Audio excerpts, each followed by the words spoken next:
आज हमारे साथ में हैं श्री एसपी सिंह जी, पूर्व ईपीएफ कमिश्नर।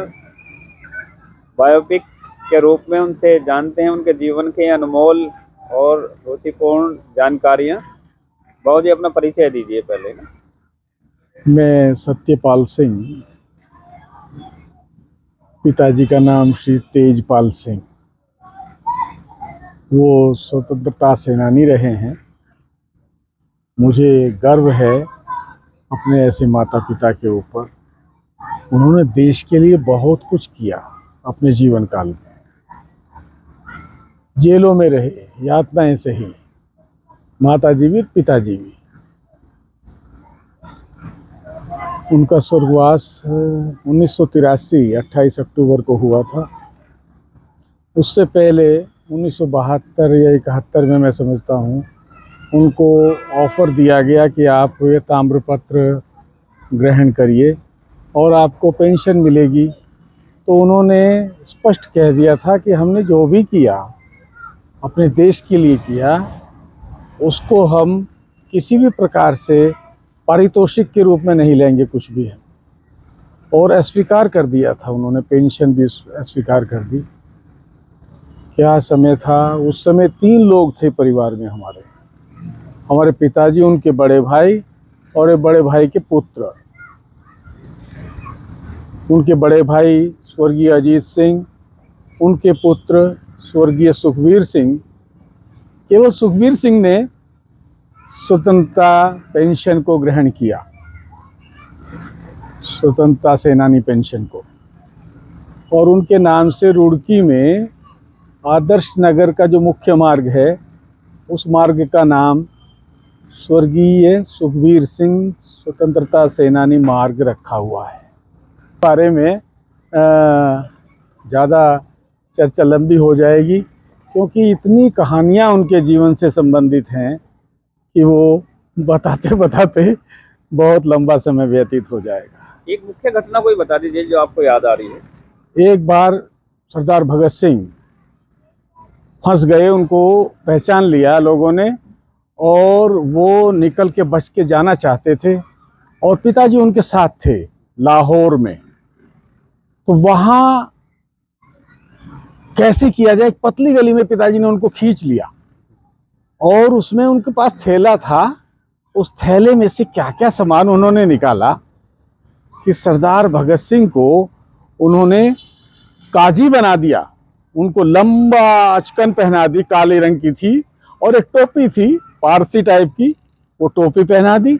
और बस फिर क्या था, उनको एक चश्मा और लगा दिया और वो बिल्कुल ऐसे एक छोटी सी दाढ़ी लगा दी उनके मुंह पर। ये चलते चलते उन्होंने केवल 3 मिनट में ये कारनामा कर दिया। और जब गली से वो बाहर निकले तो उनका परिचय ही बिल्कुल अलग था, बिल्कुल पहचान में नहीं आते थे। आराम से गए और ट्रेन में बैठ गए दोनों लोग और निकल गए। वो उनको जो गिरफ्तार करने के लिए लोग आए थे वो देखते रह गए। एक अंग्रेज सार्जेंट उनके साथ था और कुछ पुलिस के लोग थे, वो देखते रह गए, निकल गए। ये ऐसी घटना है। एक घटना और, एक बार ऐसे ही उनको आवश्यकता पड़ी, कुछ नज़रबंदी में थे वो। ये कहाँ की घटना थी? ये लाहौर की। अच्छा, उस समय लाहौर की। आप ये देखिए कि ऐसा बिल्कुल। आपके फादर की एज थी उस समय कितनी एज थी? उनकी एज उस समय रही होगी करीब 18-19 साल की। भगत सिंह जी से वो छोटे थे, बड़े थे? भगत सिंह उनसे थोड़े बड़े थे, थोड़े बड़े थे। और चूंकि ये आर्य समाजी थे और आर्य समाज का प्रभाव भगत सिंह के ऊपर बहुत ज़्यादा था। वो तो आर्य समाजी हाँ, आर्य समाजी परिवार में जन्मे थे। सत्यार्थ प्रकाश कई बार का पढ़ा हुआ था उनका। तो ये भी सत्यार्थ प्रकाश पढ़े हुए थे और पक्के आर्य समाजी परिवार से थे। हमारे बाबा जी के पिताजी और उनके पिताजी, वो उस समय, बल्कि हमारे जो बाबा जी के बाबा जी थे वो तो कुछ न्याय व्यवस्था में थे।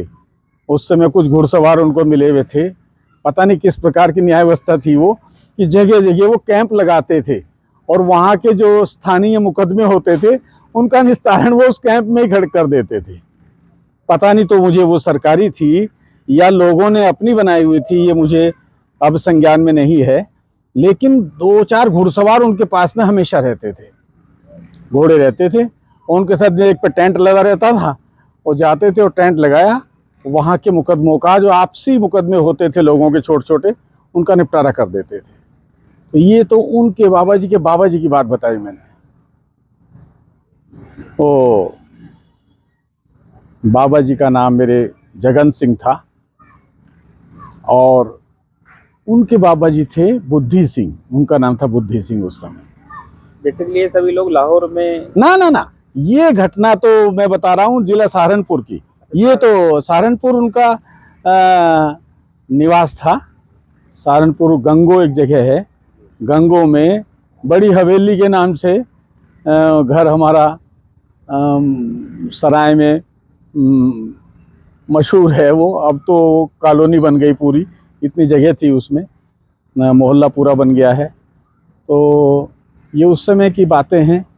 लाहौर की घटना एक और, एक बार वहीं पर वो नज़रबंद थे और उनको कुछ सूचना पहुंचानी थी अंदर। तो होता ये था कि वो कपड़े अपने धोने के लिए धोबी को भिजवाते थे, वो पुलिस वाले तो बाहर बैठे ही रहते थे। तो इन्होंने एक ठेला लिया और ठेले पर एक प्रेस रख दी धोबी की और पहुंच गए, भाई कपड़े किसी को प्रेस कराने हो, वहाँ खड़े हो गए सामने जा कर के। तो उन्होंने देख लिया, अपने कपड़े भेजे प्रेस कराने के लिए। प्रेस कराने के लिए कपड़े आए, वो ठेले को कहीं एकांत में ले गए और अखबार में उन्होंने वो संदेश लिखा और कपड़े प्रेस करके उसी अखबार में लपेट करके दे दिए पुलिस वाले को जो गेट पे बैठे थे। और वो संदेश उनके पास पहुंच गया। उस अखबार के बीच की लाइनों में लिखा था, उन्होंने अपने हाथ से देखा उन्होंने, लेकिन पुलिस वालों को दिखाई नहीं दिया और वो संदेश उन तक पहुंच गया। ऐसे ऐसे कार्य, उस संदेश का बड़ा महत्व था, कैसे वहाँ से निकलना है उनको उसके विषय में क्या क्या व्यवस्था की हुई है, वो सब बताया गया था उसमें संदेश में। और वो उसका उपयोग किया। पिछली तरफ से उन्होंने कोई व्यवस्था कर रखी थी, रास्ता फेंका और वो वहाँ से निकल आए और निकल करके आज़ाद हो गए। ऐसा कई बार हुआ।